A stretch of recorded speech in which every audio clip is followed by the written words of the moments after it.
Sudah hadir juga bersama saya, saudara, generasi muda, peneliti independen dan cucu proklamator lengkap nih. Gustika Hatta, Gustika Yusuf Hatta, lengkapnya, betul. Selamat malam. Selamat malam. Gustika. Saya ingin sebelum nanti ke Bung Budiman, saya ingin Anda tadi mendengarkan kami berbincang. Apa yang ada di bayang Anda, generasi muda, bahwa Pancasila ditafsirkan atau tidak, bagaimana kemudian pelaksanaannya? Apa yang kemudian ada di pikiran Anda, di benak Anda? Kalau dari saya sendiri, sepertinya Pancasila itu udah mutlak ya sebagai ideologi. Final bagi saya. Tapi untuk penafsiran sendiri, menurut saya bukan tugas DPR untuk menafsirkannya ulang. Sebetulnya Pancasila itu kan harus diamalkan. Tahun 1966, 13 Januari, Bung Hatta pernah menulis Pancasila Jalan Lurus. Di situ dia mengatakan sebagai penutupnya bahwa Pancasila adalah cita-cita yang harus diteruskan intinya dari cita-cita dari revolusi Indonesia. Pancasila Jalan Lurus. Pancasila Jalan Lurus. Jadi itu sudah jalan lurus lah intinya, udah final. Ya. Jadi selama ini kan sebagai orang muda ya, kalau misalnya mengacu pada pelajaran saya ketika saya masih duduk di bangku sekolah 15 tahun yang lalu atau lebih, itu kita cuma disuruh hafalin aja. Bukan misalnya disuruh ibaratnya menjadikan itu prinsip hidup dari individu masing-masing. Dan itu kan sebetulnya dicita-citakan pada awalnya. Bagaimana misalnya ketuhanan yang Maha Esa, dan ini juga sepertinya sudah dibahas di TAP MPR tahun 1978, bahwa salah satunya adalah tidak memaksakan orang lain untuk beragama yang sama seperti kita dan ada butir-butir lainnya. Tapi itu sendiri tidak dijalankan. Selain itu misalnya keadilan sosial, apakah kita melihat keadilan sosial yang merata di Indonesia saat ini? Itu jelas tidak. Tidak lebih dari, Gustika merasa bahwa Pancasila pada waktu itu tidak lebih dari menghafal saja, kemudian pelaksanaannya juga bingung juga. Iya, dan sebetulnya sudah dari dulu ya, Bung Hatta mengatakan bahwa Pancasila ini penafsirannya dan menjalankannya ibaratnya sebagai lip service semata. Itu ditulis di Pancasila Jalan Lurus. Bung Budiman, jadi ada kegamangan, ada kegalauan. Iya, Pancasila, 5 sila, hafal semua, tapi pengamalannya dan lain sebagainya bingung. Lalu kalau kemudian kita bicara tidak boleh ditafsirkan karena sudah final, tapi bisa bicara juga, ya sudah, karena memang sudah 5 sila, ada di permukaan, itu saja kemudian dipahami dan diamalkan. Bagaimana kemudian? Sebuah teks seperti Pancasila atau dalam pembukaan UUD 45 itu adalah, kalau dalam bahasa filsafatnya itu signifier, pemberi makna. Begini deh. Aiman misalnya seorang warga negara RC, membantu orang miskin, dan saya warga negara Indonesia membantu orang miskin. Bung Fahri misalnya warga negara Amerika Serikat membantu orang miskin. Tindakannya sama. Tapi apa yang menjadi signifiernya? Anda melakukan itu sebagai atas nama komunisme, saya melakukan itu sebagai pengamalan Pancasila, Bung Fahri memberi bantuan pada orang miskin sebagai pengamalan nilai-nilai Declaration of Independence Amerika. Perbuatan konkretnya sama, pemaknaan yang berbeda. Masalah kita adalah ketika saya ingin menjalankan sesuatu, hubungan dengan Pancasila apa? Pancasila cukup berwibawa, tidak menjadi signifier, menjadi pemberi makna kehidupan sehari-hari. Ya, karena melakukan hal yang sama, tapi tafsirnya bisa berbeda-beda gitu ya, atau nilainya yang disematkan bisa berbeda-beda. Nah, sekarang bagaimana Pancasila cukup berwibawa untuk bisa memberi tafsir pada perbuatan itu Pancasila. Saya memberi bantuan pada orang miskin karena Pancasila, bukan karena komunisme, bukan karena liberalisme, bukan karena sosial demokrasi atau apapun. Bagaimana membuat Pancasila menjadi berwibawa untuk itu semua? Satu ideologi akan relevan kalau dia punya ekspresi secara teknologi,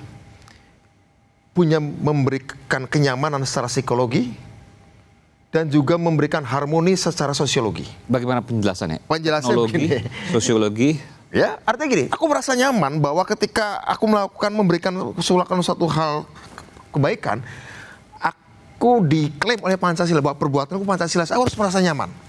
Karena itu, aku harus tahu bahwa setiap orang yang ngomong Pancasila, yang menganjurkan Pancasila, juga harus persis seperti yang aku lakukan. Kalau kemudian aku melakukan hal yang baik, dan aku diminta bahwa ini adalah atas nama Pancasila, tapi menganjurkan itu nggak melakukan hal yang sama, saya akan menolak. Kedua, secara sosiologis, bisakah antara kelompok-kelompok masyarakat Indonesia yang beragam ini juga merasa nyaman bahwa pela gandong, gotong royong, sabi lulungan di Sunda misalnya, atau whatever di suku-suku lain istilahnya, Bahasa semuanya tiba-tiba dikasih tafsir Pancasila. Setiap suku, setiap tradisi itu juga harus merasa bahwa bahwa di Sumatera Barat ada bahasa di Sarak pada Kitabullah itu juga adalah bagian dari Pancasila. Bagaimana di Jawa Barat Sili Asih, Sili Asa, Sili Asuh yang lebih lama daripada Indonesia ternyata adalah di Pancasila. Orang harus merasa nyaman itu. Ketiga, teknologis. Kenapa? Untuk membuat menjadi relevan. Liberalisme Amerika, kapitalisme Amerika punya ekspresi teknologi dan ekonomi. Namanya Facebook, namanya whatever lah ya. Cina punya ekspresi teknologi daripada ideologi sosialismenya. Mereka mampu, mereka memberi tafsir bahwa TikTok, bahwa Alibaba, bahwa Facebook, bahwa itu ada cara bagaimana kapitalisme Amerika direfleksikan menjadi teknologi untuk menyumbang pada peradaban. Pancasila ada nggak? Pancasila belum. Karena apa? Pancasila masih kita lihat sebagai benda mistis. Sakti, sakral, holy. Jadi seluruh kosakata tentang itu pengennya relevan. Tapi kosakata yang dipakainya itu adalah ujaran-ujaran masa lalu, pra-demokrasi, pra-revolusi industri. Ya. Bagaimana mungkin sebuah gagasan yang ingin menyambut masa depan disematkan gagasan-gagasan pra-revolusi industri? Itu prakteknya, tapi kemudian rasanya psikologis bahkan teknologi tidak ada yang bertentangan dengan Pancasila. Meskipun faktanya saat ini adalah kalau Anda kemudian ingin memukul alat politik, maka ketika Anda tidak Pancasila Anda dikatakan komunis. Ketika Anda tidak Pancasila maka Anda dikatakan khilafah. Macam-macam, sesuai dengan keinginan kelompoknya. Anda melihat hal yang sama, Bung Fahri? Jadi ini yang dikatakan oleh Bung Budiman itu sebenarnya persenyawaan antara kapitalisme dengan ideologi. Kalau menurut saya, jadi jangan lihat ideologinya di situ, tapi lihat ekonominya gitu. Memang kapitalisme itu kan kalau kita lihat doktrinnya itu kan making money mechanism, dimanapun dia bisa hidup gitu, dimanapun dia bisa tumbuh gitu. Tapi sedari awal menurut saya ini yang harus di-clearkan. Dan itu yang saya lihat kalau saya baca itu Rickliff dan Elson itu tentang perdebatan menemukan Indonesia itu. Jadi Indonesia ini kalau Bung Karno dia bilang menggali dari bawah, ini yang mesti dilihat. Penggalian itu dari mana ini semua berasal sehingga lahir 5 sila itu gitu. Ketuhanan yang Maha Esa, kemanusiaan dan seterusnya itu. Itu dari mana? Nah kalau Elson mengatakan ini adalah persilangan di antara dua pikiran besar. Orang-orang yang belajar ke barat, terutama kaum intelektual Jawa ini membawa pulang ide-ide tentang negara. Lahirlah ide nasionalisme di situ. Orang-orang dari Sumatera, orang tua dan kakeknya Gustika ini porosnya ke Al-Azhar dia belajar Islam, lalu kemudian lahirlah pikiran tentang Islam. Sehingga kemudian antara Islam dan nasionalisme itulah blended di dalam Pancasila itu. Maka kalau kita lihat Pancasila itu, kalau kita baca di dalam Islam itu ada namanya maqasid syariah, tujuan bersyariat. Tujuan bersyariat itu sama dengan tujuan bernegara.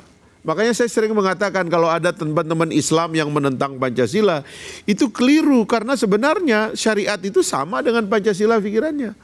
Ada yang pertama itu di dalam teori maqasid syariah itu dia bilang hifzuddin, ya, memelihara agama. Ketuhanan yang Maha Esa lahir.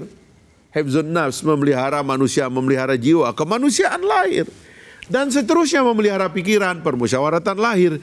Jadi blending ini dalam Pancasila inilah yang menyatukan Nusantara. Karena klop betul memang ini adalah saripati daripada Republik kita. Itu yang dimaksud oleh Bung Karno, saya gali ini dari dalam tubuh bangsa Indonesia itu. Jadi sebenarnya itu sudah selesai. Tinggal sebenarnya yang kadang-kadang tidak clear itu Bung Budiman. Dan ini teori dan teologi yang saya sering ungkap berkali-kali. Kapan orang itu berada di ruang negara? Kapan orang itu berada di ruang agamanya? Kapan orang itu berada di ruang publik? Kapan orang berada di ruang privat? Kalau Anda ingin negara itu melawan agama di ruang privat orang, mustahil itu akan gagal. Ya. Karena intensitas kita dengan agama itu sangat tinggi. Sementara intensitas kita bernegara itu nggak mungkin tinggi. Kita ini bangun pagi itu dengan doa, dengan agama, tidak dengan negara. Nanti mungkin jam 7 kita upacara anak-anak SD sekolah baru menghafal Pancasila, hormat bendera. Tapi pribadi itu nggak boleh diinvasi oleh negara. Nah ini yang menurut saya itu saja yang perlu kita clearkan supaya kita jangan konflik terus. Ya. Saya masih ingin memeriksa apa yang dikatakan oleh Bung Budiman itu lebih jauh. Nanti kita perlu obrolin ini lebih jauh. Ya. Karena ini yang saya khawatir.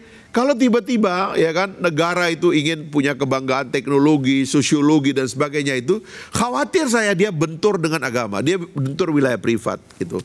Nah nanti kita bisa bedakan apa beda sekularisme di Barat, karena di Barat tuh enak Bung Budiman, begitu kapitalisme datang, begitu demokrasi dan ideologi liberal datang, agama sudah nggak ada, karena agama disimpan di ruang privat. Bagaimana ada negara yang seperti kita, ekspresi agama di ruang publiknya itu tinggi. Upacara-upacara, haji dan sebagainya itu tinggi sekali. Ini adalah ruang bagi kita untuk mendalami bagaimana Pancasila itu nanti jadi kekuatan yang besar karena dia bersenyawa. Bahwa tidak bertentangan antara Pancasila dan agama itu tentu sudah sepakatan dan memang faktanya demikian Anda sebutkan tadi. Bahwa ada kemudian batas-batas yang kemudian dalam pelaksanaannya itu sebuah keniscayaan. Kita akan segera kembali, tetaplah di Aiman Spesial Kemerdekaan. Kalau misalnya negaranya tiba-tiba bikin RUU HIP, masa kita masih ikutin? Padahal ngaco isinya. Anda menilai isinya ngaco? Ya.